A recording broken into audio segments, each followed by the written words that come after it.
रहीम। तव्हांजे सामने live programme तव्हां दोस्त जेके ॾिसी रहिया सभिनी खे अस्सलाम वालेकुम। जीअं त जो 25 दिसंबर सूमर जी राति असांजे शहर असांजे फरीदाबाद में असां वटि महिमान आयल आहिनि। साईं असांजो कारी अहमद साहब अज़ीज़ शख्सियत जेकी लाहौर खां असांजा आयल महिमान आहिनि ऐं उन्हनि सां गॾु वेठा आहिनि साईं कारी अताउर रहमान ओगाही साहब जेके साईं जिन जा प्यारा दोस्त आहिनि ऐं असांजा उस्ताद बि आहिनि। उन्हनि सां गॾु वेठा आहिनि साईं हज़रत मौलाना अब्दुल करीम ओगाही साहब। साईं जिन सां वेठा आहिनि साईं हाफ़िज़ हाजी रशीद अहमद लगारी साहब कारी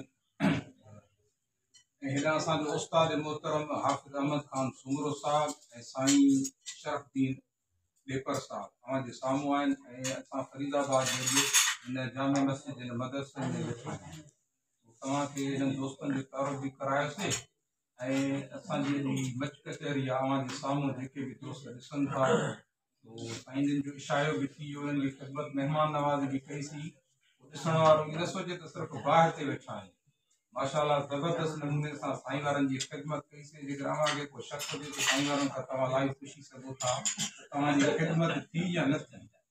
ऐं हीउ कुझु नमूनो आहे जेको लाड़कान जो मशहूरु गजरनि जो हलवो आहे जेको साईं वारनि जे साम्हूं आहे। इन ॿाहिरि जो मच बि ॿरी रहियो आहे ऐं माशाअल्लाह हलवो बि गरम गरम असांजे साम्हूं अची वियो आहे। ऐं जेके दोस्त असांखे लाइव ॾिसी रहिया आहिनि ऐं जेकर उन्हनि खे असांजी महफ़िल पसंदि अचे त भली हलिया अचो फरीदाबाद जे मदरसनि में तव्हांखे हलवो बि मिलंदो तव्हांखे चांहि बि मिलंदी। असां पंहिंजे प्रोग्राम जी सभ खां पहिरीं शुरूआति कंदासीं अलाह जे कलाम सां बाबरकत बणनि। उन खां बाद में पोइ जिन दोस्तनि असांजे ज़िक्र ॻाल्हायो आहे वकील अहमद फारूकी साहिब जूं नातूं बि थींदियूं ऐं असांजे आयल महिमान ख़ासि जेको लाहौर खां असांजो प्यारो महिमान आयो आहे ऐं असां साईं कारी साहिब जन खां बि साईं कारी अमन साहिब जन खां बि कुझु न कुझु इंशाअल्लाह ज़रूरु ॿुधंदासीं। मां सभ खां पहिरीं दावत ॾींदुसि साईं हाजी कारी अब्दुल रशीद साहिब जिन खे तव्हांजे साम्हूं तिलावत ते कलाम पाक أعوذ بالله من الشيطان الرجيم بسم الله الرحمن الرحيم وجاهدوا في الله حق جهاده هو اجتباكم وما جعل عليكم في الدين من حرج ملة أبيكم إبراهيم هو سماكم المسلمين من قبل وفي هذا ليكون الرسول شهيدا عليكم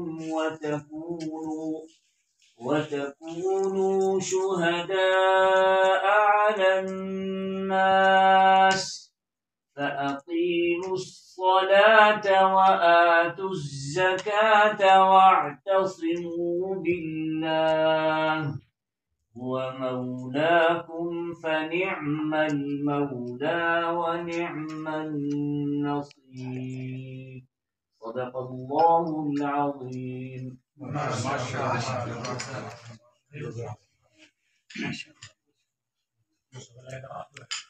साईं कारी साहब आज ये हमारा प्रोग्राम आपको कैसे लगा कुछ आप भी फरमाएं। हमने तो सिंधी में तारुफ करवाया है ताकि कोई ये ना समझे कि ये मेहमान लाहौर का नहीं इधर ही का है, बस उन्होंने ऐसे वैसे ही बता दिया है। आप सराइकी में भी बता सकते हैं, उर्दू में भी बता सकते हैं, सिंधी में भी आपको खुली इजाज़त है। और हम सब दोस्तों को अगर कोई मैसेज देना चाहें तो वो भी आप इसके जरिए कुछ शेर भी आप सुना सकते हैं। मौलाना कारी रशीद अहमद लगारी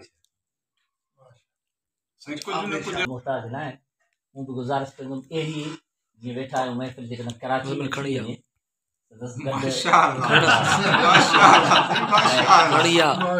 मुंहिंजे ख़्याल में कराची में मच पार्टियूं घटि थींदियूं आहिनि इन जे लाइ उते सर्दी घटि आहे पर अहिड़ो मौक़ो थींदो जॾहिं सब गॾु थींदासूं। तो सर्दी ऐं गर्मी जो हिसाब न कबो, लेकिन कभी मर्च पार्टी असां थोरो ॿाहिरि बि आहियूं, बारिया टाउन जे भर में मदरसो आहे दारुल उलूम रहमानिया। हाणे दोस्त कुछ कम इनके कर अब्बा जी का है मौलाना अब्दुल वाहिद लगारी साहब, जिसने ईंट रखी है सदक़तुन जारियतुन, ता क़यामत तक उनको जन्नत में कब्र तक सवाब मिल रहा है। वही प्रोग्राम करेंगे दारुल उलूम में।